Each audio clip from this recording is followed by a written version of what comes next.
Welcome back to another edition of Traits Triumph by way of What's the Play Productions. We have a special episode for you all today. This is not our draft content, even though, it kind of relates. Everything off-season always relates to the draft. Everything is always centered around the draft. But today we're going to give you guys a free agency breakdown of what we've seen over the past couple weeks. But I'm going to pass it to Brian Jr. to introduce our special guest. Yeah, go ahead, Brian. Yeah, so this is as Chris said, this is a special cross promo. So, without further ado, just wanted to introduce one half of the A Quick Convo with Dad podcast. My father, very knowledgeable sports fan. Been a big Commanders fan his whole life. All the great things in between. Without further ado, Mr. Brian Senior. Brian Senior. Thank you so much, gentlemen, for letting me hang out with you guys on today. Also, thank you for letting Brian cross promote our podcast as well. I'm looking forward to dialoguing in regards to a lot of these very interesting free agent signings and things. I'm looking forward to that. Yeah. So the links to the podcast and everything will be in the description below later. We'll all that good stuff. So without further ado, we're gonna go ahead and get right into the content because there is a whole lot that happened in free agency over these last couple of weeks. But we're gonna start in Washington since we do have two Commanders fans on the podcast right now. Washington kind of almost started everything off with obviously the trade for Deebo Samuel and then the trade for Larry Tunsil as well. Just want to get you guys' thoughts on that, and for Christian specifically, do you think that this changes the draft strategy at all? I'll start. The Deebo move. I'll say at the beginning. I said the past couple weeks. The Deebo move happened. I think probably over a month ago at this point. It just became official, of course, within the last week. But I was not the biggest Deebo fan when it was rumored that he was available, rumored that he would be interested in coming to Washington. So for me personally, this does not necessarily completely change the draft strategy because I do still think that what we've been searching for with Terry for the last few years is another outside threat. Deebo does not bring that, does not provide that, and that's okay. I mean, Deebo, for what he is an offensive weapon. And we were honestly searching for that a few years ago. We were trying to make Antonio Gibson a starting running back, and he had a good season and a half. But realistically, we've been looking for the gimmick player who can also actually go out and catch the ball. So I think for what Deebo is and what we gave up to get him, I'm not necessarily mad at the move, and we didn't extend him yet, so he does still have to go out and play and try to earn his next contract. But to answer your second question, I don't think this changes what we necessarily do in the draft. I do think it may bump receiver down from number one need to maybe like number two, number three, depending on how you had it prior to the move. But I do still think within the first 3 rounds, you'd probably want to see them try to address outside receiver, especially since they really have not done so in free agency, unless you consider Michael Gallup coming in as a true outside receiver or Noah Brown coming back to be another outside receiver. But that just doesn't scream NFC Championship roster having Noah Brown as your outside receiver 2 or Michael Gallup as your outside receiver 2. So I wouldn't be surprised if they still try to go young in the draft. So no, I don't think it would change my strategy completely. But I've grown on the Deebo move just because we did not give up as much as I feared that we would. Okay, for Dad, how do you feel? Well, I concur with a lot of what he said. The Debo move, that's kind of like getting the extra Christmas presents. Like, oh, thank you. I already have this, but you never have enough. He is a gadget player. That kind of shows up the slot because that's probably where they're going to play him mostly when he's not doing gadgets like the end arounds or running up the middle, things like that. I would be looking for a receiver, as you said, later in the draft, but most definitely we want to look for line for both sides. Try to find another corner so we can have a nickel corner as well. So that would be what I would be looking at. But yeah, definitely want to get a actual second receiver out there to go along with Terry, because like I said, Debo's going to be in the slot or he's going to be in the backfield. Noah Brown is just a full size tight end, kind of like Travis Kelsey on the outside. So we're just going to line him up there because he's bigger than most corners, so you can go up to him.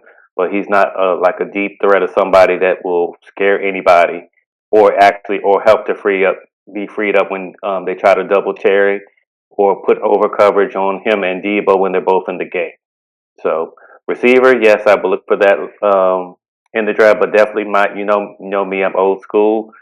We need a line help on both sides, especially offensive line. I'm glad that we got Tunnel. He's going to help that left side, but we want to make sure not only the left, but the middle and the right are shored up as well. So I want to move to J. Oh, go ahead, CT. Go ahead. I was just gonna say, I think the Tunsil move makes me feel a little bit more comfortable about the offensive line in general going into the draft. I feel like going into the draft, if they didn't do anything, we were almost forced to take a tackle in the first round or two. But I feel like bringing in Tunsil, I do think you have your five starters on the roster right now. With with the actual starter, Sam Cosmi coming back off injury, I do think that they have their five starting offensive linemen that we'll see week one. I don't think I can say the same for the defensive line, at least with the edge rushers. Um, because the interior is what it's going to be. I think Deron Payne, Javon Kinlaw, and Jerzon Newton. You could do a lot worse than that. I think they'll have to improve, of course, with run defense. I think that's why they brought in Eddie Goldman, brought back Sheldon Day, because Sheldon Day was pretty decent against the run last year. Eddie Goldman, in his past, was a decent run defender. Was not the best in his final year with Atlanta, but shoring up the edge rush as well, because there's a lot to be desired there from not only actually rushing off the edge, but also providing some run support off the edge as well. That's why we just let Dante Fowler walk, because yeah, he had 10 sacks last year, but he could only play 20% of the snaps in the NFC Championship game because they run to his side and he's getting blocked by A.J. Brown. So bringing in an edge rusher, and I don't know how the board will fall in the draft. So it really is based on the board. I think first round, best player available, if it's an edge, receiver, or corner, that's where I would go. Whoever your best player available is there. Corner, I still address. I feel like Adam Peters probably feels comfortable what he brought in with Jonathan Jones to be that other outside corner. He is a bit older. Another old corner, another small corner next to Marshawn and Mike Sanders still. So I'm interested to see if they actually address corner early. I would. I don't think they will though. They could potentially take like a project player in the third or fourth. But my opinion, I think that they feel like they addressed it. I'm really more concerned about safety. Because outside of Quan Martin, Will Harris is a career backup, and he's currently the starting safety opposite Quan Martin. So there's a lot of holes that need to be filled prior to the draft and in the draft, because we're picking late in the first, and we also don't have a lot of picks because we made a lot of moves. So there'll be a lot of people out there week one who probably shouldn't be starters that will be starters, and we just have to hope that they're getting coached up to the best of their ability. Yeah. Well, that's where coaching got to come into play for sure. I was talking to I remember when the Debo trade happened, I was talking to my coworker, Mr. Darrell at the time, and I was saying I felt like the Debo move was a low risk, high reward type of move, and I felt like it was a situation where it was like, because he was at an expiring contract and you knew that T. Higgins was getting franchise tag, it was a thought of, all right, let's get ourselves some type of weapon now, and hopefully going into the offseason, you have a chance to make a run at T. Higgins. But obviously, as we know now, both T. Higgins and Jamar Chase have been signed, and it looks like the Bengals are also going to try to keep Trey Hendrickson as well. So I will come to JG here. How do you feel about those moves, and do you feel that changed their draft strategy at all? Draft straight for the Bengals. Yes. Um, honestly, the Bengals, the draft strategy is probably going to stay the same. They have to draft whatever they can on defense. I can't even say it's a specific position because they need it all. Outside Trey Henderson, that defense is god awful. I believe they converted either a safety to a corner or a corner to a safety. Either way, it was real bad last year for what they were trying to do. And unfortunately, my TV went green for a second. But they just looking at that team, it's really built real similar to what it just was last year.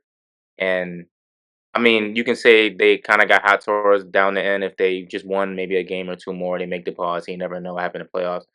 But it's really hard to depend on offensively just score that many points, especially on that side in that conference. Because I mean, the Ravens not getting that much worse. The Bills just made it to the AFC Championship, with basically throwing to rookie receivers and old Amari Cooper. And then the Chiefs is still gonna be the Chiefs. The Chargers got better. The Broncos got better, both in free agency. And they're probably gonna draft. They've been drafting pretty well. So they gotta do whatever they can on defense. I don't really think it changes their strategy. I hope they actually sign Trey Henderson. Uh, T. Higgins signed a real team friendly contract. I'm not sure if anybody actually like seen the tweet or seen the contract like details, but basically, for the first season, it's basically guaranteed. But after that, it's basically like a team option. They could technically cut him almost every year. Now, why he did that? Maybe he really likes just playing with Jamar Chase. He understands if you play with Jamar Chase, he'll go against the cornerback too a lot. That makes sense, but you're betting a lot of him saying on himself staying healthy. And I hate when NFL players kind of bet on themselves to stay healthy because that's just hard to do in the league, unfortunately. But outside of T, Jamar, of course, I like. I don't want to butcher his name, but they got a receiver number 8. I want to say it's Andrea, maybe you pronounce it.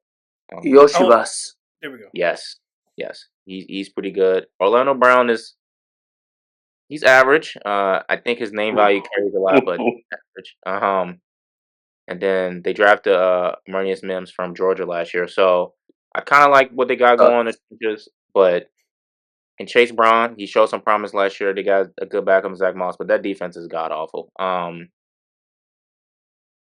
Yes, I think it was Jordan Battle they converted, and they got Geno Stone from the Ravens, who didn't repeat what he did the year before, and he kind of was almost like a Pro Bowl caliber safety. Yeah. Obviously, he didn't do that. He got real, I'm not gonna say easy interceptions, but they kind of was throwing straight to him with the Ravens. It's not gonna happen with the Bengals because they don't have the defensive structure like the Ravens did. And I like Cameron Taylor Britt. He has that the physicality that you kind of want from an outside corner, but outside of that, it's a little rough. It was Dax Hill. He got converted from safety to a corner, yes. but now he's the nickel corner. So it's a little rough over there. I can't lie. DJ Turner, they drafted last year. I think he was Michigan, right? Correct me Yeah. if I'm wrong. He's got the athletic trait still. Like I said, they need to draft anybody. I think. Let me make sure I'm confirming it. Yeah. So currently they have Marco Wilson on the team, and I think he's like the third string corner. That tells me all I need to know. It's not looking too good over there right now. Yeah. So I guess for Chris and that, just how did y'all feel about the deals overall? Both Chase and Higgins, and yeah, just how did y'all feel about the deals overall, so to speak? I'll, Okay. Oh, go ahead. I was going to say I'll go real quick because all I would say is, as we discussed earlier, um, as usual, Cincinnati and their ownership is kind of about as bad as Dallas's ownership right now. You could have locked up Chase for a lot less money last year. Basically, once Justin Jefferson signed for 34 million, if I'm not mistaken, I would have signed Chase for 35, 36, and then with incentives could get you up to 40, and you would have made it a whole lot better than wrapping up how much you had to pay him plus guaranteed money. And then with, as you were saying, with T. Higgins, yeah, that was real nice of him. I would have paid on the tag myself, and then just said, "See you next year," because you're not going to tag me again. And then I could have got a whole lot more money, a whole lot more guaranteed, and not have to worry about, as you said, them just saying, "Okay, we're going to have to renegotiate, or we're just going to drop you anyway." But as you said, playing with Joe Burrow, that relationship might have had something to do with it. We knew Chase was going to get his money, but they owed it just like Dallas with Dak and I can see What's that. his face? And it was CD. Thank you. With CD Lamb, you overpaid. You could have paid under, and got paid him within the market value without overpaying, and still had some money under the cap. Now you're going to try to sign your best defensive player, who is going to want close to 30 million, and then when you just sign Miles Garrett to 40 million, so he's really going to probably he might even start smelling himself and say, no, I want close to his money, and they're not going to be able to afford to pay him that. So that is gonna with those deals. Cincinnati, I'm happy they kept Mr. Chase, but they really overpaid a whole lot. Sometimes you don't want to hold out; you just want to go ahead. Don't be cheap because you'll end up paying more in the long run. You end up paying more in the long run. Yeah, I think we see this a lot with teams, especially when they have this big name player the off season before, and you see a lot of teams, especially with quarterbacks, how they're starting to sign their quarterbacks the off season before it feels like they're supposed to be extended. Just because when that cap jumps and that next person signs, you could be losing out on potentially what Jamar ended up gaining. I think 20 million total over four years because instead of working out a deal with him last offseason, they decided to wait because they weren't ready to pay then, even though they knew they were going to have to pay down the line. They let more receiver contracts go up, and Jamar's just going to continue just ask to be the highest paid. And when it comes to T. Higgins, I'm of the belief that you cannot pay two wide receivers that much money, especially when your defense looks the way it looks. And I think they could have got a nice little first round pick or a second round pick for T. Higgins if they had decided to move off of him. Um, but I feel like they put themselves in a corner with Joe Burrow. Basically, I want both of them here. That's what he was telling the front office, and they once you put it in the quarterback's hands, they basically they had to do what Joe Burrow wanted to do. And the offense is still going to be as good as it was for the past few years, but defensively, if they can't stop a nosebleed, then they're not going to compete really in the AFC because the Chiefs are going to always score points. The Bills are going to always score points. Shoot, even the Ravens are going to always score points. And it's hard to win a shootout after shootout after shootout in the playoffs. But when it comes to Trey Hendrickson, I'm not upset at them for being stingy with the money there. I think he led the league in sacks this year and was second the previous year.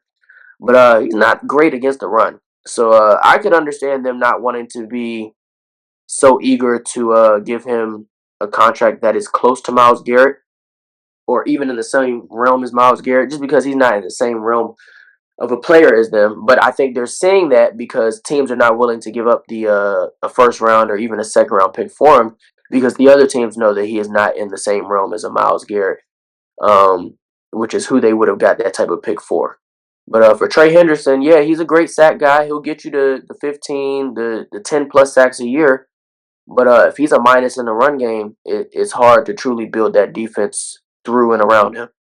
So I can understand their hesitancy to pay him and their willingness to let him seek a trade. But I think they're noticing that it's going to be very difficult to get what they desire for his production. That makes sense. So, as we know, a big theme in both not only free agency this year, but just in football in general, as has been repeated multiple times during this episode, is building through the trenches. And we saw one particular team in the Chicago Bears doing that aggressively very early in free agency, acquiring two guards via trade, getting a center, and also building along the defensive line. So I'll start with Dad here. How did you feel about the moves that Chicago made, especially in terms of getting that interior line together? But yeah, how did you feel about those moves in particular? I was feeling like what were they thinking prior to getting an actual head coach? They realized I've got generational talent playing quarterback for me. And most of the time last year, he was sitting on his back or he was trying to make plays out of nothing. So they did what any other person would have done. Since I'm like I said, I'm old school. We need to keep him upright so the man can actually look and actually try to read defenses, try to get to his first and second option, not like put his foot in the ground to get ready to throw the ball, and next thing you know, oh, I got to run out the pocket. Oh, I got to avoid you, so I can, and then I don't have a chance to look down the field at anybody. And most of the things you were doing as a rookie, you were doing haphazardly. We keep talking about Jaden and how he did, but the thing about Jaden is he had a feel, so he would know. He was looking through his progressions when he came to the line, so he knew where he was going. I don't think that Mr. Williams had a chance to do any of that, or if he did, by the time he got back, as I said, and put his foot in the ground, it was too late. It was like he had to do something else because they were already on him. So he had to either get off of that look or go to another place or try to make a play. So I think Chicago is going to be a player next year. I think they're going to have a shot to definitely improve because they're going to have a line. They've got an offensive minded head coach now. The first thing is like I've got to keep my quarterback upright. I'm going to make sure he looks wonderful with my play calling. But the biggest thing is I got to keep him upright so that he could actually look over, make the correct progressions and calls, make sure he has somebody on the line that can do the adjustments based on how the defense is moving. So he doesn't have to think about that as well, making line calls, okay, or making adjustments on the fly. He has somebody on the line say, "Hey, we need to do this such and such. You do this, whatever how you do that on the offensive line. I don't know." But they did the biggest thing, and I think that's going to improve them greatly because a lot of their games, they probably would have had a better shot if he had had more time to actually be the quarterback we all believe he can be in the league. And I think next year they're going to see the actual person that everybody was saying draft first in the draft. No slight to my quarterback, but I think he that and other things that I don't know, but I think him and the line, him and just finally saying, "Hey, I really realize I've got to really get in the film room. I've got to make sure that I know what I'm doing. I got to know where I'm going, but I've got a line around me that I won't have to go 1, 2, 3, and I got to throw the ball somewhere, and I haven't even had a chance to look over to see what's going on." So I think that's going to help him tremendously next year. Okay.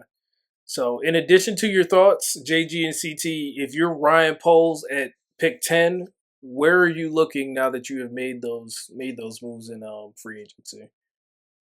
Um, that's a good question. I want to kind of look at their needs again. 'Cause I was going to say corner, but I'm pretty sure they're set at corner. If I think Kyler Gordon's going to take, maybe another step forward. I don't think he's going to be like elite, CB1. They don't need that because they already have a CB1 in Jalen Johnson. I'm pretty sure he just got paid last year, so they pretty much set at corner. You still got Montez Sweat. They want another edge rusher. They could do that to the other side of Montez. So, because I want to double check. I don't believe they have a I crazy don't edge. think it's anybody of note over on the other side, Yeah, but unless you they brought consider Dio in, but I don't think he's going to be their edge rusher. I think Dio's like a chess piece that they probably gonna move around a lot. Unless you consider Austin Booker somebody who they gonna try. I mean, I thought he would have got some more run last year, but if he didn't, I think they probably consider edge still a need. And then of course if Genty falls, I think they run the pick in. Don't know how likely it is that he falls to 10. He Uh, shouldn't. He shouldn't if you're smart. He shouldn't fall to 10. but if Genty falls to 10, I rush the pick in. If not, I target one of the edge rushers. But I think even beyond 10, I think it's important for Chicago to pay attention to the trends of the league. Specifically with Kansas City, I think Kansas City showed the teams a blueprint when it comes to drafting in the middle rounds. Except for how they addressed O line, I think they addressed O line a year too late. Because a lot of people will tell you don't want to invest 10+ mil into all 5 offensive line positions. And the Bears are about to put themselves in a position where you have Darnell Wright coming up for an extension. He's been solid. That odd man out looks like it's going to be your left tackle, and I don't think you want your left tackle to be the position where you're bringing in replacement level players. So I'm not saying you necessarily have to draft left tackle first round, But I think you should start looking into bringing in reasonable depth options, and that could be interior offensive line as well, because you could potentially be in a situation where a year down the line you're like, all right, maybe we don't need to pay Jonah Jackson this much money. We can move off him for a pick, and then find a way to maintain left tackle Braxton Jones as an average level starter instead of creating that even bigger need at at the left tackle spot. So using the middle rounds to build up the middle of those trenches to make one of those players expendable, potentially, hopefully, I guess. And then that 10th pick, if Genty falls, Genty. If not, I'd go edge to help solidify that defense. Yeah, I was also agree they should probably invest in trenches. I don't believe edge. I mean, edge is not a good. I mean, not a bad pick for them. But like you were saying, Braxton Jones is technically in the contract year, and they're in a situation where they don't have another left tackle. They're gonna have to pay to keep Braxton Jones because you can you can let him walk, but finding good replacement level left tackles in the league is basically non-existent. And Everybody you keeps their can't you left can't pay that though. It's going to be almost impossible for them to can't pay pay it. right. So if you draft a guy like if you want to draft somebody like Will Campbell, Kelvin Banks, or correct me if I'm saying his name wrong, out of Missouri, is it Armand? Armand? I think it's Armand. I think. Armand.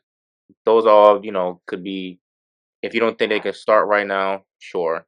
You don't have to start right now. You start Braxton Jones. If Braxton Jones plays like below average quality play, then you get the rookie in there and see what he can do. Or you can see one of the rookies can play one of the guard spot and one of the guards get hurt. Just to give you flexibility in the O line. I know a lot of people believe Will Campbell can even be an all pro type of guard. So if needed, he can play guard too, and you can find out another tackle later once what's the right guard you just talking about? Jonah Jackson. Lamar Jackson, you let him walk. You take in Will Campbell at the guard. So it's good there. I believe they definitely gave themselves the opportunity to even draft tackle, edge, or running back if Genty falls there. Um, if needed, they could also even draft a receiver in the second round because I know Keenan Allen's still a free agent, and yeah, I know he's not coming back. So if you think another receiver will work, even though I'm pretty sure they should have one of the best. Nah, that's gonna be too early because I don't know what Rome's gonna do. But they should be one of the better wide receiver duos in the league with Rome and DJ Moore. And like Senior said, Caleb Williams is on his back a lot, not only due to the O line but due to the offensive structure. I'm gonna go on a quick rant on Shane Walden, who somehow I really don't like coordinators that fell upwards. It worked out for the Commanders this past season, fortunately for them. But just when I see coordinators go places and they continue to like fail, and somehow they get new positions, because now Shane Warren is the passing game coordinator for the Jaguars. I don't know what Trevor Lawrence did to deserve this type of treatment, but Free my year guy. after year, he's in a terrible situation. But you know, just the just replacing Shane Waldron with just anybody with some type of offensive creativity, offensive mind is going to just do wonders for the offense. Give Caleb Williams more simple reads. I know they relied on him to do a lot, like he was Patrick Mahomes off the rip, which is just not realistic. And he actually, he you watch later toward the season, he still, started got more comfortable in the pocket. But if you watch that early, like I think national TV game versus the Texans, was that Sunday Night Football? Yeah, he Yeah. was getting like basically smacked every play, and then he was getting smacked so much. CJ Stroud felt like he had to give him a learning moment on national Pep talk. television with that. They gave him a pep talk, and that was basically the downfall of that season right there. And then that didn't help with the when Caleb actually had a nice drive versus the Commanders to give a statement win to kind of build momentum towards the end of the season. They lose with the Hail Mary, also due to coaching and stuff like that. And you know, I don't think they won another game after that. They might have won one more. So just getting rid of St. Roger, getting some new life in the coaching, new coaching across the board, and get a new O line to protect Caleb. We're going to actually see what Caleb can do, I believe. Um, and then, yeah, I'm gonna go off the tackle though instead of edge, like Mingle said. Got you. I think if you go the offensive tackle route, I also think you open up the opportunity to, because once the season comes around, it's always an opportunity for a team who is starting to realize, oh, this left tackle that we have is not as good or not ready as we thought they were. A team like the Texans, I forgot who they brought in, but Cam Robinson. They brought in Cam Robinson to be their left tackle this year, and I think they could have some potential regrets. So say the Bears draft a Will Campbell or a Mimbu or Kelvin Banks, and they're like, all right, they're ready to go week one, and we have Braxton Jones on a contract year. They could get a fifth round, fourth round pick for Braxton Jones from a desperate team. And so that gives you an opportunity to Braxton Jones isn't walking for nothing next offseason. So that's the benefit of potentially drafting because it's not really a need pick because you have your left tackle currently, but when you address things during free agency, you have the ability to use the assets in different ways once the draft time comes around. Yeah, I think drafting for need is sometimes good if you're like real in the top in the draft consistently. But if you learn from the Eagles and what they do, especially in the O-line room, they don't just draft based on need. They draft players based on the future. Because I believe when they drafted Malata, he wasn't even like I don't think they drafted him to be the actual starter. They Yeah, had because somebody Jason else. Peters was still there, right? There was somebody else they drafted to be. It was Dillard. Dillard, yes, they drafted Dillard that could be the future tackle, and he didn't work out. But because they draft so well and develop so well, they have Malata in the back to come in and be the left tackle. So when you draft for depth, eventually that depth, can be the starter and stuff like that. Don't just because you have a starter now, you don't know what they're going to be a year or two from now. Regression always can happen at any time.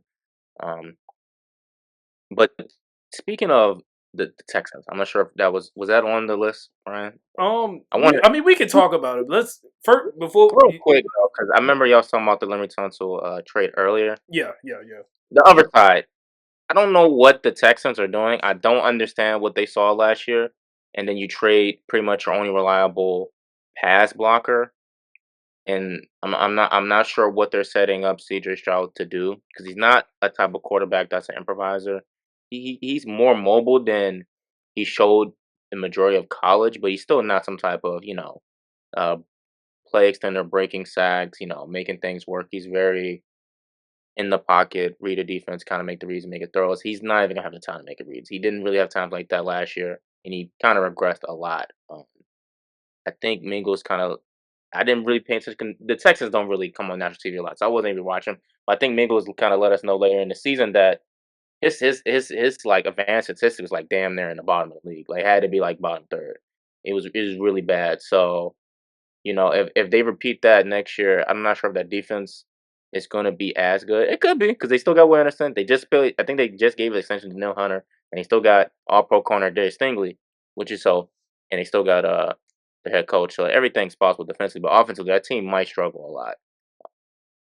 Yeah, we don't got to spend too much time on the Texans, but it's very interesting that they decided that after seeing C.J. Stroud, I won't say he played bad football. I would just say it's concerning in comparison to what we saw for his rookie year. It is very concerning. Yeah. And I'm not gonna say he's a non-mobile quarterback, but his mobility is not his strength. And for them to determine that it is time for them to move on from the only decent piece that they had on their offensive line, and create and make a weakness even weaker than it was the previous year, which is something that contributed to your young quarterback struggles. Very interesting decision, and so I'm interested to see what they do in the offseason going forward. Because they brought in Cam Robinson. I don't know if y'all saw they brought in Trent Brown as well. So these are all the options that they're bringing in to replace Laramie Tunsil and solidify that offensive line for C.J. Stroud going forward down the line. And I'm very excited for the Texans. Very excited to see what they do. I'm looking at their lineup right now on our lads, and this might be the worst O line in the league. There is no positive or like potential type of. I like Blake Fisher maybe, but it's a little rough. Not only might CJ Stroud regress, Joe Mixon might also regress. He had a really good season last year. I'm not even sure if he's going to get the blocking that he got last year, and he's a year older. I think Joe Mixon is he 30? Is he 29? Is he at that number? came in what 2015. So yeah, he might be 31. Right, he was at that number last year. I think he was like 28, 29 last year. So 29 next season. So, ooh, that's when you hit that cliff as a running back, man. Hit 28, 29, man. But my fault, Brian. You go to the next topic. No, you good. I was just gonna say also to go back to the Eagles' point, they did trade for Kenyon Green, so that's they must see something. So Kenyon Green as another guard they just basically got rid of. Kenyon Green was kind of trash too, I'll admit, but the Eagles must have saw something. that's what So I'm when the saying. If Eagles it, see something, I don't know. I can't doubt them. They, yeah, they made they made Mekhi Becton look like a starting caliber guard, man. I can't doubt him. yeah, man. So so for all my spiritual people out there, please keep CJ Stroud in your prayers this year, please. For all that's good. So for the final segment, we'll touch on the quarterback musical chairs of the all season. We Mm. started. It started a little sadly for me when Matthew Stafford decided to stay in Los Angeles with the Rams. Um, then from there, we had Geno Smith getting traded to Las Vegas, which I think surprised a whole lot of us. So I Yeah, guess he happy. I'll start with Jalen first, since he was in his division. How did you feel about the move at the time, and also what do you think that means for um, Vegas's draft plan? This was what Geno started in Seattle for 3 years, right? Yeah, three Yeah, years. We went 0-6 versus Geno. So me, I am thrilled. Um, you can look at any advanced metric you want. Just think a good one for quarterbacks, completion percentage over expected, which takes in the difficulty of throws and stuff like that. Because a lot of quarterbacks get artificially inflated completion percentages based on like short throws. You look at Bo Nick's stats and actually what he did in this and the season last year. He wasn't asking to do nothing crazy. Gino was asked to do a lot with a team who O line interior was usually bottom three in the league consistently. It's been like that even since before, when Russ was there. Gino was asked to do a lot with, um, not a lot in front of him. He has some good weapons, of course, with DK, who's now in the Steelers. So we'll talk about that too. But I think the Raiders actually got themselves a good quarterback for at least. Gino looked honestly still pretty good last year for his age. I think he's like 33, 34. So I think he got like 2 to 3 more years in him. And then, you know, I like Sam Darnold and what he did last year, but that Vikings offense, it's coached really well. They had, I want to say they have. I'm not gonna say they have, but they're probably either second or third in offensive tackle like duos in the league. I don't think they're better than the Eagles because Mulata and Lane Johnson are on a different level. But the Vikings is also really good for what they have, and then you know, offensive coordinator it's Kevin O'Connell, right? yes, Yeah, I mean, he made Sam Darnold look like a All Pro caliber quarterback into the last 2 games of the season, where I thought that would hurt Sam Darnold, but I guess not. Yeah, Seattle liked what they saw, and now I guess they're gonna rock out with Sam Darnold with that Seattle line. I'm interested to see what it look like. I want to know who's gonna pass the ball to because I want to man, say I gotta see the percentage. I want to say it was like 67% of their yards is basically gone because Lockett and DK is gone. It's basically JSN and Cooper Cup. Cooper Cup. Yes, that's great. That's another thing. They basically have 2 slot receivers as their 2 receivers now. In theory, you can get real creative. You can be Sean McVay and make all the wide receivers motion the slide and stack formation stuff like that. You can get real interesting. Um, do I see that from Seattle? No, because I didn't really see that a lot last year. I'm interested to see what they look like. I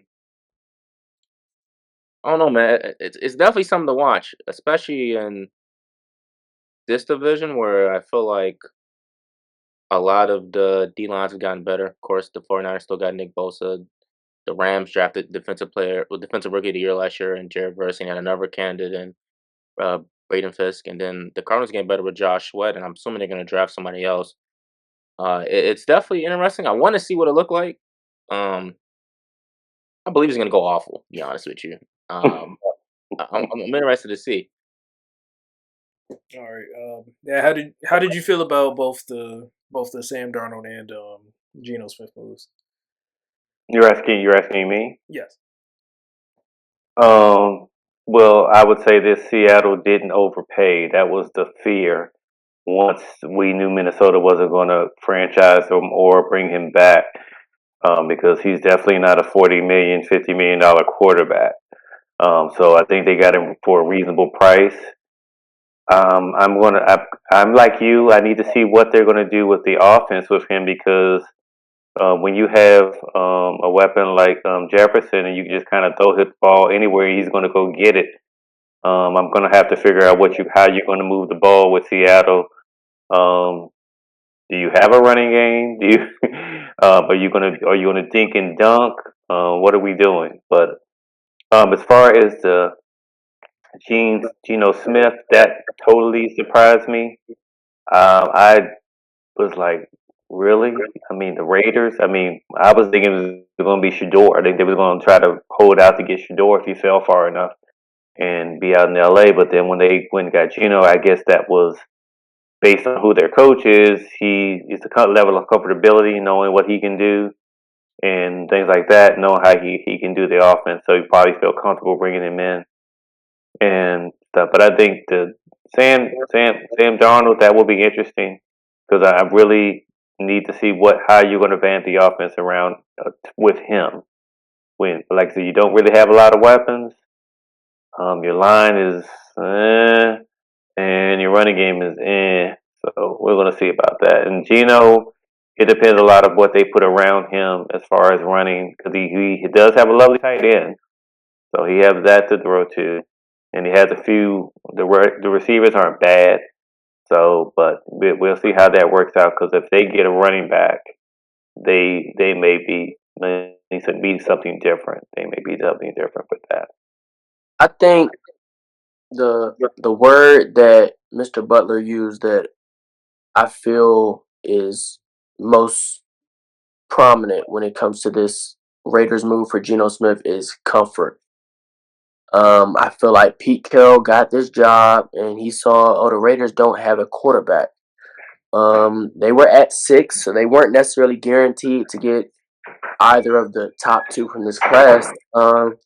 And so he probably felt most comfortable with his quarterback being Geno Smith. And I'm on the record and not really loving the move because I feel like, yes, Geno is a steady-handed quarterback. I do not know if if this guarantees you still being any higher than the 4th best team in your own division. And I think when you make a deal for Geno, I feel like it's it's almost like settling for comfort, settling for mediocrity. And I'm not saying Geno's a mediocre quarterback. I think he's borderline top 10, top 12. But I also don't think that he is uplifting the situation around him. And I think in Seattle he did have some decent receivers to throw the ball to. Did have some decent running backs. I know SportsFan does a lot of running backs there, but I think he has some decent running backs who could provide some sort of running game. I don't see that in Oakland outside of Brock Bowers. Brock Bowers is probably the best tight end in the league right now. But the receivers, Jacoby Myers is cool. But is that necessarily going to inspire? And I'm saying that they're likely to draft Genty, so I guess that's where their running game is going to come into play. But Brock Bowers and Jacoby Myers, and somebody can remind me if they've made any other moves in free agency for another receiver. But I don't think this is a situation that is guaranteeing winning. And I think they could just settle into this 6 to 8 win team for the next few years while Geno is at the helm, and they just start this whole process over with a new coach, new quarterback, all over again. I tell you what, though, that would be a success for the Raiders, all things considered. And that's comfort. They're fine with being 6 to 8 wins with maybe a one wild card appearance within the next 3 years. That is a success for the Las Vegas team, of course. Yes, they just want to sell the tickets. They want to host a playoff game potentially. Not even just have a playoff game and be able to host a watch party at the stadium or something. Yep. It's like I don't feel like these are like this doesn't feel like a move that is being made with the hope of winning a Super Bowl within the next 5 years. I feel like this is just based on putting out a good product. And if that's your goal, that's okay. But I feel like a lot of teams, they sell this whole thing to their fans as if they're really trying to win. But you're in a division with Patrick Mahomes, Justin Herbert, And the Broncos, I mean, Bo Nix, he's cool, but the Broncos had one of the best free agencies in the league from what I'm You seeing. forget the quarterback. And so they probably still gonna be second, third. And they were giving the Chiefs some bump last year. So those three teams, I don't think the Raiders are anywhere near it. So I think they were better off really truly committing to the rebuild instead of putting all this money in the quarterback. But that's just me. I feel like they could have, if they missed out on somebody at 6 this year, they signed a stopgap for the year and they wait around for one of the quarterbacks next year. And I feel like that's a better process for long-term and even short-term success. But you sign Geno, he's going to hover you around 6 to 8 to even maybe 9 wins in a season. And you'll never be in true position. And we saw with the Seahawks. The Seahawks were never in true position to address quarterback in the draft. And so they went and got Sam Howell with the hopes of potentially developing him. And now they went and got Sam Darnold, who I'm not the biggest believer in. I think he was a big beneficiary of his environment last year. Had the best receiver in the NFL next to him, and then Jordan Addison, who he didn't even start using until like week 7 when they freed three. Three was free. Then T.J. Hawkinson came back, so still a top 10 tight end in the league. Aaron Jones, they were running the ball first, second down almost. And so now he's going to Seattle. I like JSN. SportsFan isn't the biggest JSN fan, but JSN had a Oh, great whoa. season last year. Oh my, they wasn't supposed to know that. Whoa. They wasn't supposed to, oh, my fault. Hold on, I'm gonna fix it. I'm about to fix it. Watch this. And then got Cooper Kupp, and I'm known as the biggest Cooper Kupp hater we got to know how you feel about this. in this environment right now. And based off the second half of that season last year, I do not know if Sam Darnold is going to be getting a lot of help from Cooper Kupp, especially if he is not in the Sean McVay motion, Sean McVay crossing routes.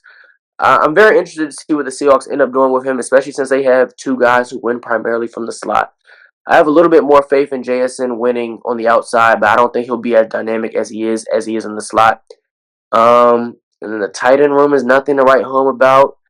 Kenneth Walker is cool, but I don't know if he is helping Sam Darnold to the level that Aaron Jones did. So it's like, again, it's another team who I think is just committing to mediocrity or being competent, and I think the only team in the NFC West who is going up, I mean, the Cardinals are trying. I just don't know how successful it is the Rams.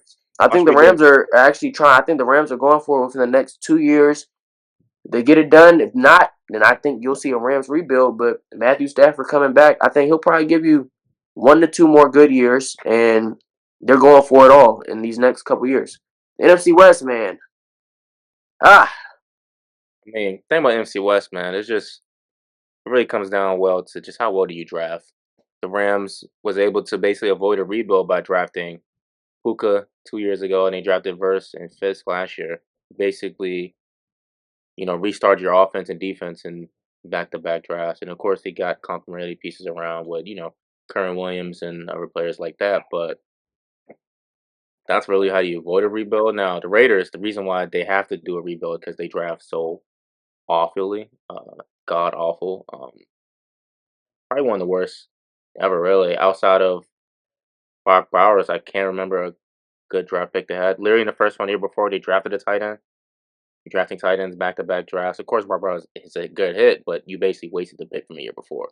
So stuff like that, and then like Mingo said, I just looked at the wide receiver room. They literally have a starting receiver I've never heard before.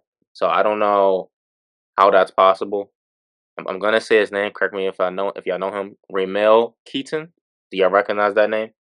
He is the starting receiver on that team. Then they got Trey Tucker. I knew Trey Tucker. I know Trey. Yeah. They got Jacoby Myers technically starting, but he's a slot receiver. So it's Trey Tucker. He's a deep I don't even know essentially. He's like what's his name? If Trey Tucker is starting, you would want Trey Tucker starting to be your slot though. Like Trey Tucker's like 5'9". He's not winning on the outside because as it stands, he would probably be their X because Jacoby does his best work out the slot. That's correct. It's bad. Crazy. It looks real crazy. I can't lie to you. But tell you what though, would you consider they got Chip Kelly? They got Chip Kelly. It stinks. Would you consider That's Ted the at thing. All 6 right. if you're Vegas? Give it Say a it who? again. Would you consider Tet at 6 if you're Vegas? For sure. I For sure. consider him over a running back. I'm gonna be honest with you, Yeah, sure. but But Gentry, that just depends. That just depends on how the board falls. Because if my wide receiver 2 is still on the board, I would draft my 2 over my 3. But it just depends on how their board looks. oh man, That makes sense. Knowing Pete Carroll though, he'll probably fall in love with Ted McMillan. I'm gonna be honest with you. That's his type of guy. that is his type of Um, guy. and so you already got Jacoby. You probably need someone who can be that true X. And but I think they probably fall in love with Genty at the same time. So who knows? The more I think about it though, and now that I actually look at the depth chart after all the free agency moves to see if they pick up somebody, I'm thinking, why did Pete Carroll take this job? What did Tom Brady sell to Pete Carroll to be like, please be in this division with Andy Reid, Sean Payton, And Jim Harbaugh. That's what it and Jim was. Harbaugh? Jim Harbaugh was the sell. Like, is Pete like compete versus Jim? But Jim has Justin Herbert, and you get Geno Smith. Is this what we're doing? I don't understand it because I, unless people want to coach for 10 more years and really see this thing through, I can't. Vegas had to have an allure as well. I don't know. You're right. Pete Carroll. No, I I want to say this about the Genty to the Raiders thing because it really is like the Raider. A running back's best years come within the first 4 years, right. first 5 years if you're lucky. The Raiders are not going to be good in those 4 to 5 years of Genty's best years. So in my mind, why are they drafting a running back where if you're drafting Genty, you almost have to have your best football align with his best football within the next 5 years, and I do not think the Raiders are capable of doing that. Oh, hold on. Consider this. Imagine next August, September, you're doing fancy drafts, Oh my gosh. and there's 2 Raiders in the top 24 picks. That's what they're wanting. There you go. You get Genty no, Genty Look, Yeah, bottom. Brock that Bowers. receiver room, if they draft Ted, it might be 2 in the top 30. See, that's all they need. How many Pro Bowls can we get? That's what we talking Oh, about. yeah. All pro, and they all gonna be there because they ain't never gonna play in the Super Bowl. For sure. They ain't, They not missing it. they ain't gonna be hurt either because they not gonna play in the playoffs. So they're gonna be fully rested. So they're gonna have like 5 Raiders helmets in that. Oh wait, no, Flag 5 Raiders hats in the in a flag football game. There you Yeah, go. that's all that matters. Geno Smith gonna be playing too, because they be getting down to the 4th, 5th, 6th alternate these days. So Geno gonna be out there playing quarterback, and whoever they draft at 6 gonna be out there playing Genty or Tet. Then Brock Bowers, he gonna be a Pro Bowler every year of his career, because no winning coming from that organization. And Max Crosby and Myles Garrett will be sharing stories about how they're Not Max looking to win. Crosby's silly contract. What a guy. Pete Carroll sold him. I don't know what he said. The same thing they sold to Myles Garrett. Exactly. Yes, Here's some money. They sold him some money. They said we got to get the team better. I'm gone. Then like the next few weeks, I'm staying here forever. I never want to leave, guys. I be Myles forgetting Garrett, that. what he did in that interview. When they say it's not about the money, it's about the money. It's so. I just wish they would come out and say that the money is nice, and you don't even have to say it like. But Myles Garrett was acting like the money had nothing to do with it at all. Like you It's folded dude, too fast for it not to be the money. I'm not stupid. Like you just hated them 3 days ago. My building. We have like the news, and so the news sometimes be like a couple of days late. And so the day that Myles Garrett signed his contract, the thing on the TV outside my building was saying Myles Garrett refuses to meet with Jimmy Haslam. That was from 2 days before he signed the contract. He hated them 2 days ago, but then I guess Jimmy Haslam picked up the phone and told him them numbers, and now he don't hate him no more. But then he cared about winning. So I don't. Why does he lie? Why do they lie to us like we're stupid? I don't.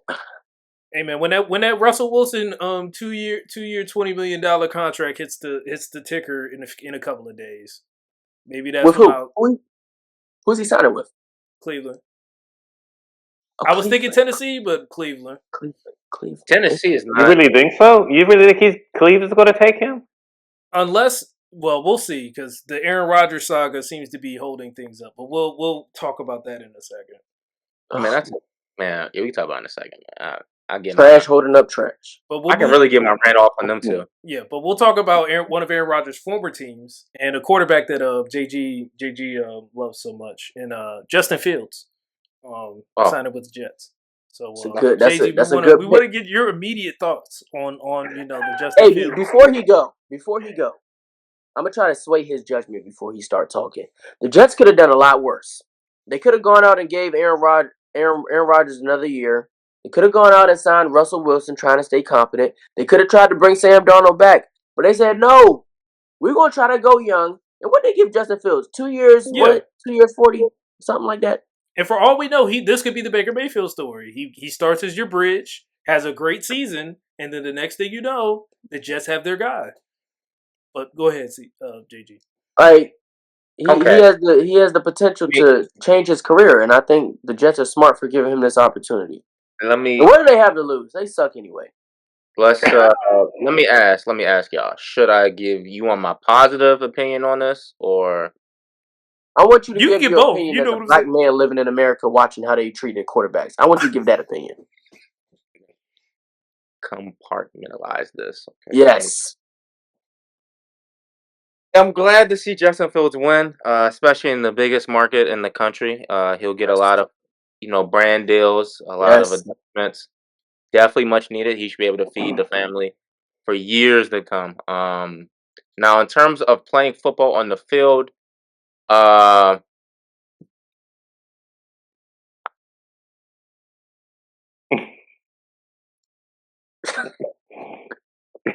tell you what, though, I'm pretty sure he has a relationship already with Garrett Wilson. I'm pretty sure they played together. So there's some type of chemistry there. So that's good. The ball should be going to G Will, like it. Unfortunately, it wasn't doing the year before. He can run. He's definitely really fast. Aaron Rodgers could not move towards at all last year. It was very stationary. So he'd be able to stand, make some plays happen. And that's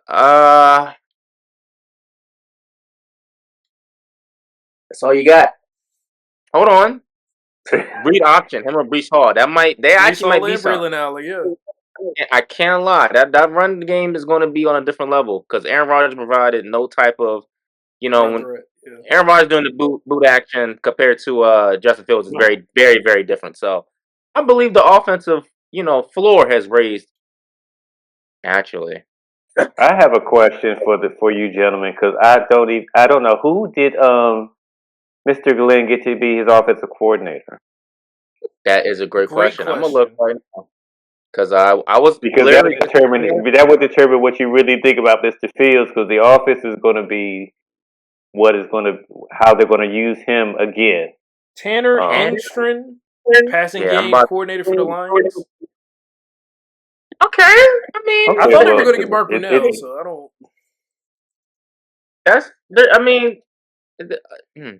Passing game coordinator. So is that a nice way of saying we're gonna make you coordinator even though you never called plays in your life? They're like, you was in the same room as Ben Johnson a lot. So maybe you picked up some. You know what I'm saying? Can you at least do like 50% of the things Ben Johnson did? No, 25%.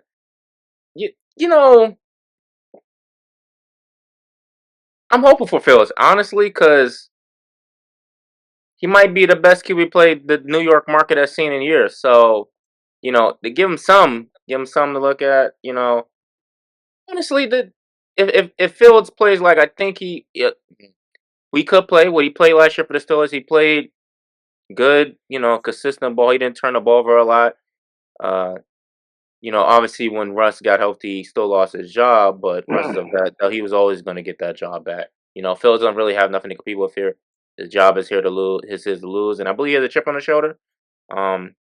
This contract he has could be a steal if they, go on a run and make the playoffs. It's not exactly the easiest division to do that, but or conference in general. But I believe the Jets they definitely could have did worse. So all things considered, this is a good little bridge for them. If he's god awful, hopefully. Now here's why I'm really concerned. Okay. Less to do with Fields, more concerned about the head coach. Because if Fields is god awful, I don't know how many years Aaron Glenn's gonna get. Because unfortunately, as a black man in America, as Migos told me to think like, I know his leash ain't that long. We just saw a black man get out of New England real fast, and he really didn't have much to work with. So, and he had Drake May. So, I don't know what Aaron Glenn's gonna get with Fields. I'm not sure how what the expectations is set for him. I hope it's nothing crazy. I hope they're at least like realistic. Just give him some time to like figure things out. If Fields don't work, let it at least get one quarterback he actually wants. You know what I'm saying? But Aaron Rodgers though, he's one of the most weirdest individuals I've ever seen play quarterback, and that's like proven now at this point. But the fact that he's not signed this contract with the Steelers, like, come on, why are you wasting your time? Like we know what this is, bro. What'd you say? I said like we know what this is at this point. Like you're clearly just trying to get some more money because the Steelers need a quarterback, so you're gonna try to get every single penny of as much control as you can. Russ out there Russ taking a meeting with the Browns is just. I didn't know it got that bad for him. I thought he was all right last season, all things considered. Well, there was a team. Russ just wants a job. Yeah. I mean, he's talking to the Giants, man. I was going to say, the Giants, the Cleveland Browns and the Giants. We'll get to New York in a sec. We'll get to that New York team. I honestly thought, this might be naive of me, but I honestly thought his wife was just going to tell him sign with the Giants. We can make money here, and I thought that was going to be it. The fact it didn't happen, I'm surprised. The Giants, I'm sure Brian was going to mention it. They got Jameis Winston, so I guess they don't need a QB. I mean, they can still bring Russ in if they want to, but that's a crazy QB room. No, because Russ wants to start. He wants to start. I mean, but Jameis. I mean, Russ can still start. Jameis will be there to support him. You know what I'm saying? Oh, right. There's no better supporter as a person and as a man. You know what I'm saying? Jameis is gonna be there to support, no matter what, whether he is starting or he is backing people up. I think that's too much in that QB room, man. You gotta. Which one gonna lead the Bible study? They both gonna be leading it. So it's going. We gotta spread the message around different places. But I think Russ's issue is Aaron Rodgers is currently holding 3 different teams hostage. Exactly.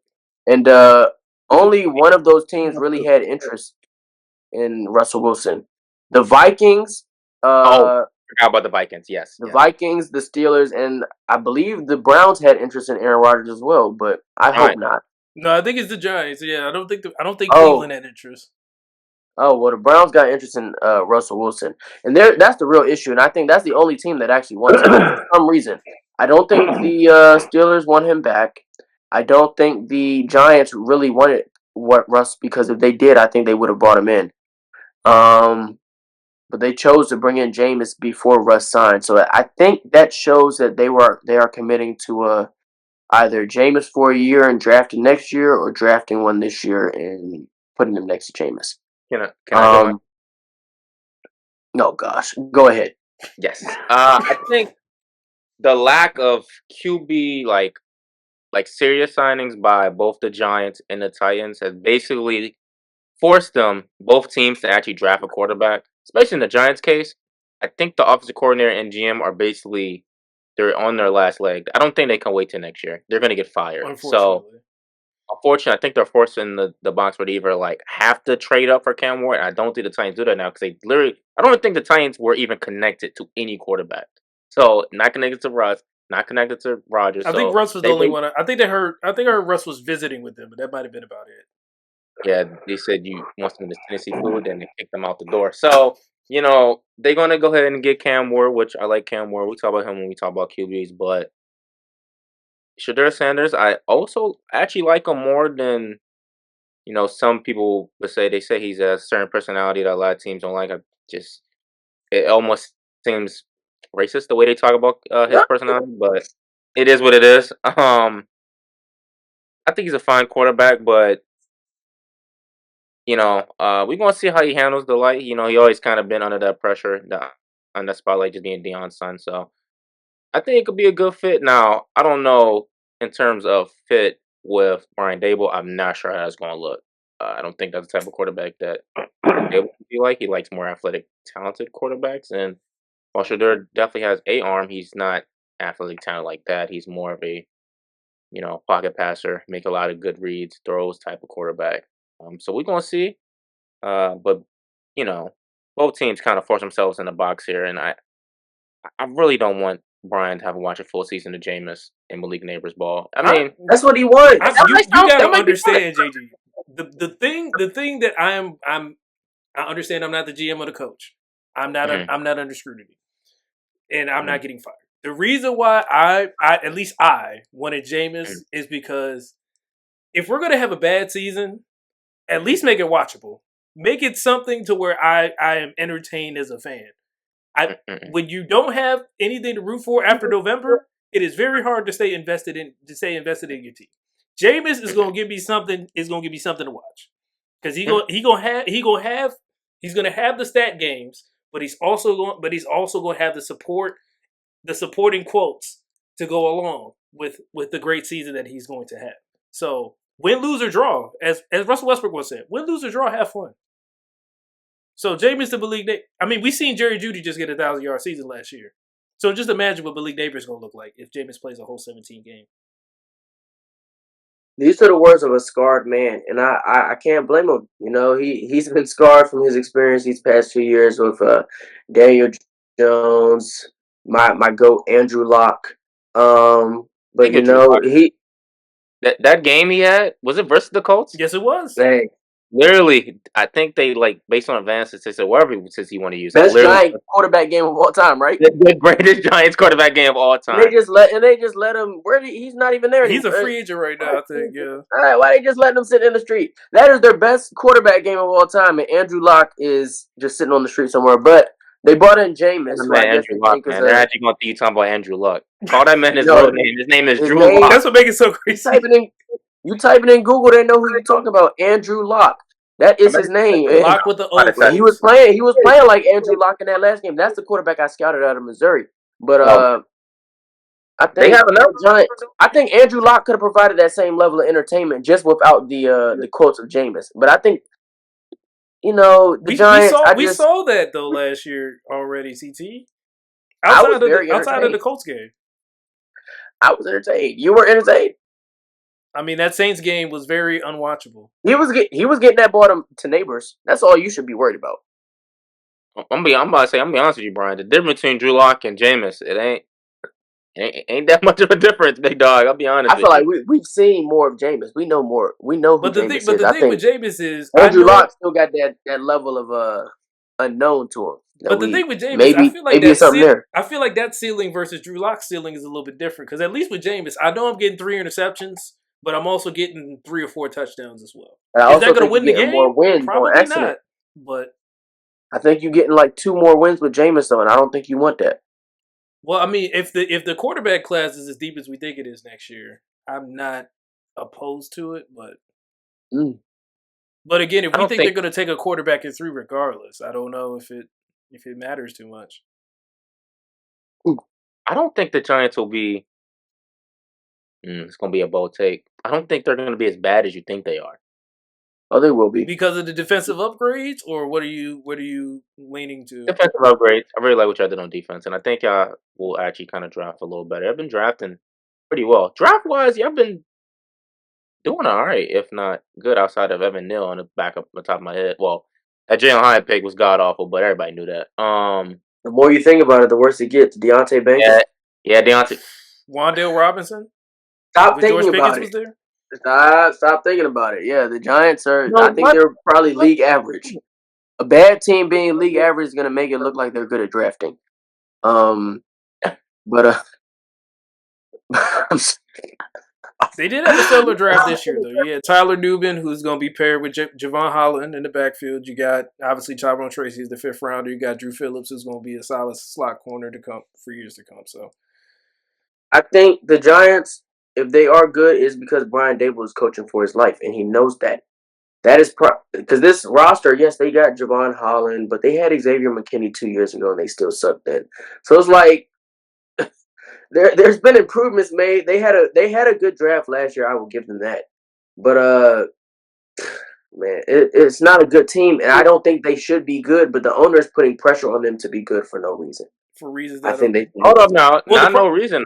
I'm about to say the problem is they Here's said the reason. they're a quarterback I'm about to- away. Who said that? The GM in them. He said they're a quarterback away? Joe This is Shane official said- quote? I think he said it like a few.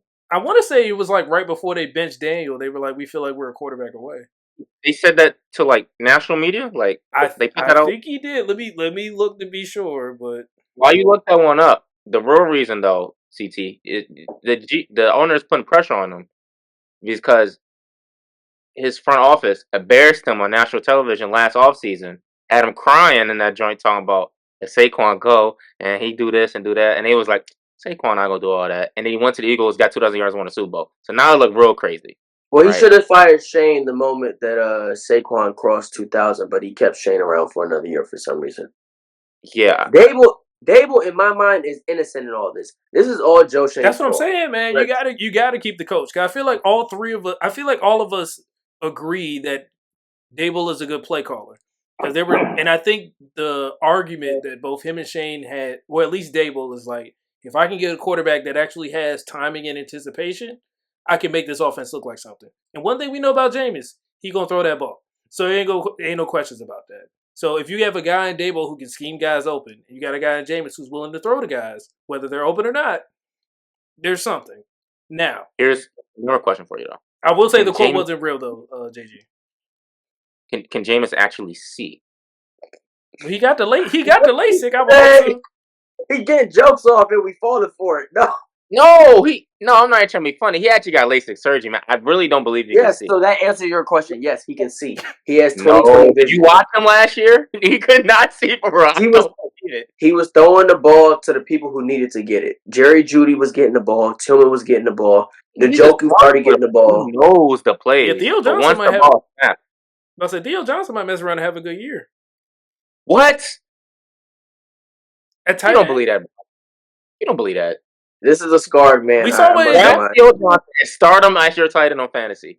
And we can see if he's going to have a good year or not. I apologize, gentlemen. He watched his scarred father for many, many years. Now he's having to deal with the same thing. Yeah, this is he said Theo Johnson, man. I mean, Brian, he's gonna be the starting tight end. He's a receiving tight end. And you just said Njoku. I'm like, I'm not saying he about to be top 10 this year. I'm just saying I think he'll have a good season. What's a good I season? hope so. Like a I hope good so. 700, maybe like That's a lot of yards touchdowns. right there, Brian. I'm not sure you realize that. That's a lot of yards. Trey McBride and Brock Bowers literally just got over 1,000, like 1,100. So 700, that's pretty good. 700 over 17 can't be that crazy. He can't average 50 yards a game with Jameis at quarterback. No. That's not easy for a tight end to do. I'm gonna be honest with you. Hold up. Now you made me about to look this up. Hold on. I'm about to get to the bottom of this. Pause, man. Sam Laporta has 700, man. Travis Kelce at 800. Tucker Kraft has 700, man. That's a pretty good season. Oh yeah, Theo Johnson 550 is a good year for him, if he's even the starter. I'm about to say Kyle Pitts got 600. I can see him getting 600. Oof. Oof. Yeah, that's never mind, Brian. Hope for 700, I guess. And Kyle Pitts 600 really puts it in the puts it in perspective. Like, yeah. 700 should be doable, I guess.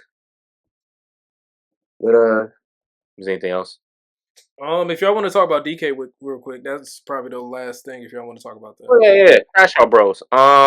Congratulations to DK Metcalf on his proposal. Oh yes. Before sports fans starts to hate, so you got to lead with love before the hate. No hate here. I think DK Metcalf is gonna actually. I don't know what a quarterback is. Yeah, but But as a QB dependent. I actually don't know what a quarterback is. Let's assume it's A-Rod, since we all think that it's just the money thing. I actually like DK a lot as a receiver. Same for Pickens. You kind of saw once. I'm sorry to talk bad on this black man's name. Ugh, my apologies. But once Fields got benched and Russ came in, actually threw Pickens that ball. Pickens is making some crazy plays and getting some of the throws he actually wanted. But I believe Pickens and Metcalf will be a good wide receiver duo for the future on the field. Now, emotionally and mentally, I think these are both guys that can be charged up very easily, based on what they're playing and what their coach is saying to them. DK Metcalf has been known to fight multiple players on the field. Pickens has been known to fight multiple coaches and stuff like that. And ain't nothing wrong with that. Ain't nothing wrong with that. It's good to show heart, but That's it's gonna be hard to win games when both your receivers get suspended back to back weeks. So we're gonna see if they do anything crazy. If anybody can coach a crazy receiver, it's Mike Tomlin. So I believe it can work. Now, once again, we don't know who's throwing them the ball. Now, in my head, would I trade for a wide receiver one without having a quarterback? No. But the Steelers do the Steelers things for years now. And, I mean, at least Metcalf's going to go to the playoffs. They're guaranteed to make the playoffs. Or at least guaranteed to have a winning record every year, somehow, without fail. So, DK can actually get back to the playoffs. He can actually do some stuff. Now, I'll admit, while I like DK and Pickens, they kind of have a little bit overlapping skill sets. So I am interested to see who the wide receiver 3 is. If Probably Calvin Austin. Roman Wilson actually gets healthy and actually does something, I actually like how that 3 looks. But Roman Wilson didn't play at all last year. Like, I don't think he actually played. Like, he got 1 catch. So we will see. No. But I mean, Metcalf, that's not the best thing he did this offseason. Obviously, his getting his proposal on getting engaged. That's a real win right there. I don't have much on DK Metcalf, man. Him and Pickens do overlap, but they'll be on opposite sides of the field. So I'm sure the Steelers will figure something out. The Steelers' current running back is Is it Jalen? I think it's Brian Butler. Which Jalen? It's a duo backfield. Y'all both back there. I don't know. They don't have no running back, and for a team that likes to pride itself on running the football and defense, I'm very concerned with their strat. And they don't have a quarterback. They don't have a running back, but they got they have a running back. Who's a running back? His name is actually Jalen, though. Jalen Warren. Oh no, he sucks. Watch your mouth. He's not good. Disrespecting the you took the words right. You took the words right out of my mouth. I was going to say you're supposed to run the ball, but you got 2 receivers and you have no quarterback. That's very interesting. Are we changing the philosophy now? I hope not, because who's gonna throw him the ball? Wildcat, Cordell Patterson, baby. Nice. Yes. Got to use your assets somehow. Indeed. Yeah, so they don't have a good running back. They don't have a quarterback. Mason Rudolph is on the roster? No, he's not. He is. He was in Tennessee. They signed a 2-year deal. He came back? Yes. That's the quarterback then. We've all been fooled. That's the quarterback. We're making all this noise. They should have just brought back Justin Fields. I don't know why they did this. They was being so weird to him. I don't think Justin wanted to come back. No, I don't think he did. He did. But this is what happened, right? He went into that meeting. He looked Mike Tomlin in the face and said, "Are you going to give me the starting spot with no competition?" And Mike Tomlin's not going to lie to you. So he did lie to him and said, "Yeah, you're going to start without fail." Because that'd be crazy to promise Justin Fields a starting spot. Only a crazy team would do that. So, like the Jets. Like the Jets. That's why they're going to be in the situation they're in next season. You'll see. But, yeah. But now, I mean, I thought they was doing that, knowing in the back of their mind they were guaranteed to get Aaron Rodgers when he walked into the building. Now, after seeing that report that Aaron Rodgers went to the building and walked back out with no contract in hand, I'm a little confused. But the Steelers he got to go on his retreat and then make a decision first. Right, he got darkness retreat. He got to be in the dark and think about it. And then he just going to decide to retire randomly. It's going to be so funny. And then everybody. Then they got to bring Russ back at that point, right? Even though they just signed Rudolph. Man, they've been flirting with everybody else, and then they just gonna bring Russ back. I mean, and Russ probably go for that too. That's what I'm saying.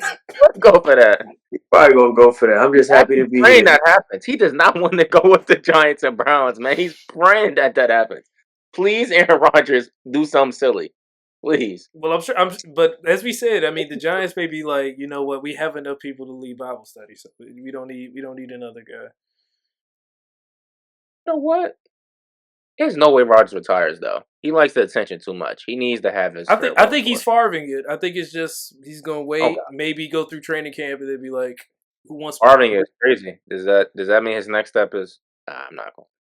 No, he's not going to ride on the track. He's not going to ride on the tractor. We know that much. I say, is he going to steal money from? Never mind. I hope that. I hope that's not his post. I will say this, and then I'll go once again step back. If Aaron Rodgers is waiting for them to pay him Aaron Rodgers money or more, he's not going to side with anybody because I'm not. I'm going to give you the league minimum, or I'm going to give you a few million just to say because of your history. But yeah, I'm not paying you. What am I paying you for? What have you done for me lately? You know, the funny thing is, this is going to sound crazy, but I think he has, at minimum, he has to make more than Justin Fields and Daniel Jones. So that's. Oh no! Hold on. No. Hold this up, Rick. I knew this was going to come up. Let's bring up the. Remember, I'm the old guy in the room. I'm the old guy in the room. No. Hear me out. Baker Mayfield making 33. I don't think he make Baker Mayfield money, but he got to make around Geno Smith money. That's 25. I think Rodgers can make that because if Rodgers gets offered a contract that's 20 or 14, you know that's Fields and Daniel Jones money.